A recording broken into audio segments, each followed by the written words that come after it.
नमस्कार दोस्तों, स्वागत है आपका अपने YouTube चैनल सीधा वर्ल्ड में।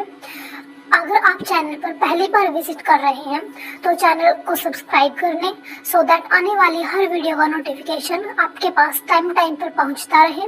तो आज हम सुनेंगे सोमवार व्रत कथा। सोमवार का व्रत भगवान शिव शंकर के लिए रखा जाता है और कहा जाता है कि यह व्रत रखने वाले हर इंसान की सभी मनोकामनाएं पूर्ण होती हैं। तो चलिए सोमवार की व्रत कथा शुरू करते हैं। किसी शहर में एक धनी व्यापारी रहता था। उसका कारोबार दूर दूर तक फैला हुआ था। नगर के सभी लोग उस व्यापारी का बहुत सम्मान करते थे। इतना सब कुछ होने के बाद भी व्यापारी बहुत दुखी था, क्योंकि उसके कोई पुत्र नहीं था, जिसके कारण व्यवसाय के बाद उत्तराधिकारी की चिंता उनके मरने के बाद उन्हें हमेशा सताती रहती थी। पुत्र प्राप्ति की कामना से व्यापारी प्रत्येक सोमवार को भगवान शिव का व्रत और पूजन करता था और शाम को शिव मंदिर जाकर शिव के सामने घी का दीपक जलाता था। उसकी भक्ति देखकर माता पार्वती प्रसन्न हुई और भगवान शिव से उस व्यापारी की मनोकामना पूरी करने का अनुरोध किया। भगवान शिव ने कहा, इस संसार में सभी को उसके कर्मों के अनुसार फल मिलता है। जो जीव जैसा कर्म करता है उसे वैसा ही फल मिलता है। शिव जी के बहुत समझाने पर भी माता पार्वती नहीं मानी और वे बार बार शिव जी से उस व्यापारी की इच्छा पूरी करने की गुहार लगाती रही। अंत में माता की विनती देखकर भगवान भोलेनाथ को उस व्यापारी को पुत्र प्राप्ति का वरदान देना पड़ा। वरदान देने के बाद भोलेनाथ ने माता पार्वती से कहा, आपके अनुरोध पर मैंने पुत्र प्राप्ति का वरदान दिया है, लेकिन यह पुत्र 16 वर्ष से अधिक जीवित नहीं रहेगा। उसी रात भगवान शिव ने उस व्यापारी के सपने में दर्शन दिए और उसे पुत्र प्राप्ति का वरदान दिया और उसके पुत्र के 16 वर्ष तक जीवित रहने की बात भी बताई। भगवान के वरदान से व्यापारी खुश था, लेकिन बेटे की अल्पायु की चिंता ने उस खुशी को खत्म कर दिया। व्यापारी पहले की तरह सोमवार को भगवान शिव का व्रत करता रहा। कुछ महीनों के बाद उसके घर एक बहुत ही सुंदर बालक ने जन्म लिया। घर खुशियों से भर गया। पुत्र जन्म की रस्म बड़ी धूमधाम से मनाई गई, लेकिन व्यापारी पुत्र के जन्म से बहुत खुश नहीं था, क्योंकि वह पुत्र की अल्पायु का रहस्य जानता था। जब बेटा 12 साल का हुआ तो व्यापारी ने उसे मामा के पास पढ़ने के लिए वाराणसी भेज दिया। लड़का अपने मामा के साथ शिक्षा ग्रहण करने गया था। मामा भांजे रास्ते में जहाँ भी विश्राम के लिए रुकते वहाँ यज्ञ करते और ब्राह्मणों को भोजन कराते थे। एक लंबी यात्रा के बाद मामा और भतीजा एक नगर में पहुँचे। उस दिन नगर के राजा की पुत्री का विवाह था, जिसके कारण सारे नगर को सजाया गया था। तय समय पर बारात आ गई, लेकिन दूल्हे के पिता अपने पुत्र के एक आंख से अंधा होने के कारण बहुत चिंतित थे। उसे डर था कि कहीं राजा को इस बात का पता चल गया तो वह शादी से इनकार न कर दे, इससे उसकी बदनामी भी होगी। दूल्हे के पिता ने व्यापारी के बेटे को देखा तो उसके मन में एक विचार आया। उसने सोचा, क्यों न इस लड़के को दूल्हा बनाकर राजकुमारी से विवाह करा दूं। विवाह के बाद मैं उसे धन देकर विदा कर दूंगा और राजकुमारी को अपने नगर ले जाऊंगा।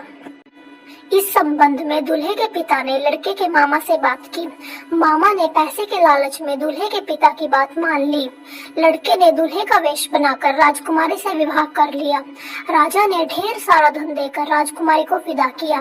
विवाह के बाद जब लड़का राजकुमारी को लेकर वापस आ रहा था तो वह सच छुपा न सका और उसने राजकुमारी के मुख पृष्ठ पर लिख दिया, राजकुमारी, तुम्हारा विवाह मेरे साथ हुआ था।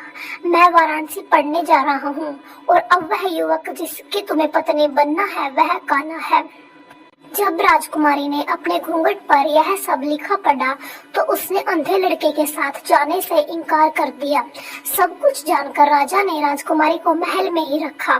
उधर लड़का अपने मामा के साथ वाराणसी पहुंचा और गुरुकुल में पढ़ने लगा। जब वो 16 वर्ष का हुआ तब उन्होंने एक यज्ञ किया। यज्ञ के अंत में ब्राह्मणों को भोजन कराया गया और खूब अन्न वस्त्र दान किया गया। रात में वह अपने बेडरूम में सो गया। शिव के वरदान के अनुसार उसके नींद में ही उनके जीवन पक्षी उड़ गए। सूर्योदय के समय मामा मृत भांजे को देखकर रोने और पीटने लगे। आसपास के लोग भी जमा हो गए और दुख व्यक्त करने लगे। उधर से गुजरते हुए बालक के मामा का रोना और विलाप करना भगवान शिव और माता पार्वती ने भी सुना। पार्वती ने भगवान से कहा, प्राणनाथ, मैं उनके रोने की आवाज सहन नहीं कर सकती। आपको इस व्यक्ति की पीड़ा को दूर करना चाहिए।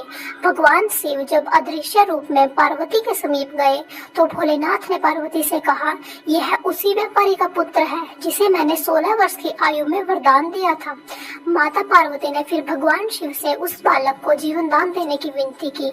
माता पार्वती के अनुरोध पर भगवान शिव ने बालक को जीवित होने का वरदान दिया और कुछ ही क्षणों में वह जीवित हो गया।